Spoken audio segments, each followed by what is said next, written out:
Welcome back to my vlog. Isang magandang umaga sa inyong lahat mula dito sa Lasak City. At kasing ganda din ng umaga natin ang resulta sa katatapos lang na Miss Universe Philippines 2026 na kung saan tinanong ako, nakachismisan ko, Kuragan, bago ka magminupusal fashion distraction look, ano yung magiging reaction mo sa mga bash na natanggap ngayon sa ating pambato sa Miss Universe na si Bea Windorsky?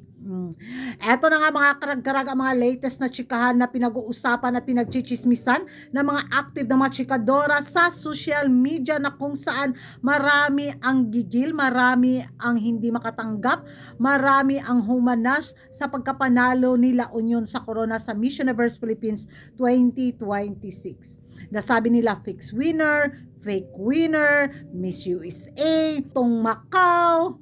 Yun yung mga hanas nila na not deserving sa Corona, na kung saan minikos-mekos ng Miss Universe Philippines organization. Ano daw yung nakikita nila kay Bea na hindi nila nakikita kay Taguig at kay April. So, magiging reaction ko lang naman mga karag-karag sa mga bash na natanggap ni Bea bitaw. It's normal. Diba? Ganun naman talaga after sa beauty pageant, diba? After sa resulta, kahit deserving ng winner ang Corona, talagang may maibabatong mga hanas bitaw at mga bash doon sa mga kandidatang hindi nakasungkit sa Corona.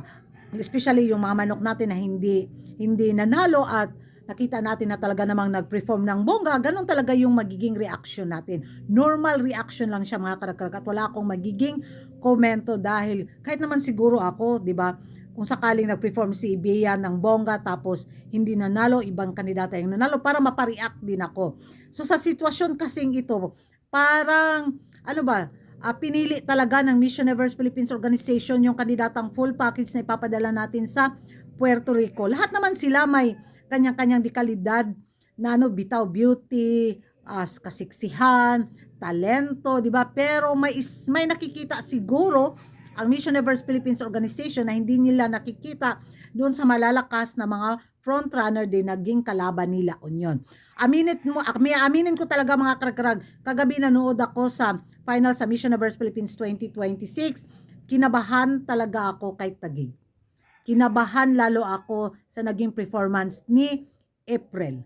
Grabe, lalo na yung evening gown ni April na kung saan napanganga ako. Oy, ganda! Grabe! Yung naging performance ng evening gown ni April para sa akin, bagay na bagay yung white na gown tapos yung bitaw doon sa may pabaybaywang niya na ay.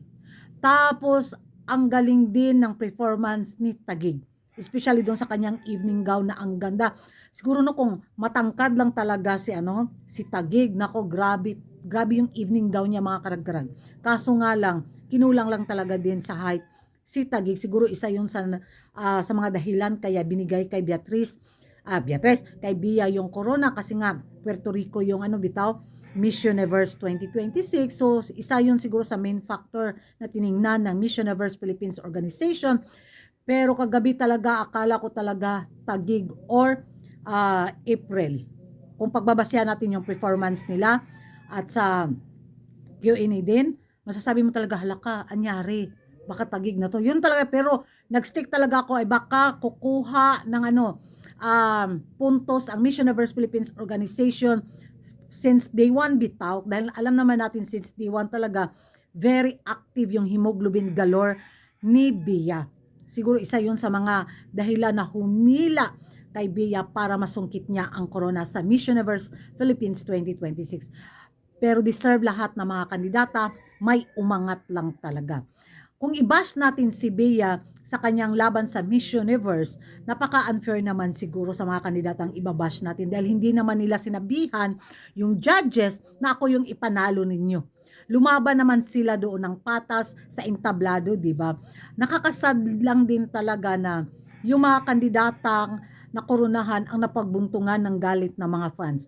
Ang i-bash natin yung mga judges, yung ang organisasyon, dahil sila naman talaga ang gumawa ng desisyon. Hindi naman yung mga kawawang kandidata na wala din kamuwang-muwang kung sila ba yung mananalo or hindi. So, sa naging bashing na natanggap ngayon ni Bea bitaw sa kanyang pagkapanalo, nako, normal na reaction lang talaga yan mga karag-karag para sa akin. Mas malala pa nga yung bash na natanggap ni Rabia Mateo, ni Pea, di ba? Sino pa yung mga kandidata na nasyakit galore tayo sa resulta na, bakit siya yung nanalo, di ba? So, at the end of the day, Pilipinas na siyas naman yung ilalaban nila sa Miss Universe stage. Kaya, suportaran natin. Tapos na yung national pageant, dito na tayo sa totoong bardagulan sa ating mga kapitbahay. Dahil tiyak, yung pambato natin sa Miss Universe 2026, ay nako, sisimulan na nilang gawa ng kabastusan para mabas sa social media. So, suportaran na lang natin ang ating pambato sa Miss Universe 2026 kaysa i-bash natin ng todo. So, makahanap pa ng mga bala bitaw, yung mga kapitbahay na mga inggitero at mortal nating kaaway na ibabato din nila sa ating kandidata. Aminin naman natin sa hindi ang lakas ng pangalan ng ni Bea bitaw sa taon na to sa Miss Universe. Pinag-uusapan din siya ng mga area tacos of community, mga karag-karag. Sabi nga nila, nako, secure na daw ang spot ng Pilipinas sa top 5. Maghahanap na lang daw sila ng 4 na kandidata para sa kanilang top 4. So far, masyado pang maaga para sabihin yan, pero sa binigay na ingay ng Miss Universe Philippines Organization sa pagkorona sa pambato na ang La Union, nako, ito yung kaabang-abang din na laban sa Miss Universe 2026. So, ewan ko sa inyo mga karag-karag kung ano yung magiging reaction nyo dito nga sa naging bash na natanggap ni Bea sa Miss Universe Philippines 2026. Deserve nga ba niya mga karag-karag ang corona? Comment down below at kung hindi ka pa nakapag-subscribe sa YouTube channel ko, don't forget to like and subscribe Kuragan Karag and hit the notification bell para updated kayo sa mga latest kaganapan at late na intriga sa mundo ng beauty pageant. And thank you for watching. See you in my next vlog. Bye-bye.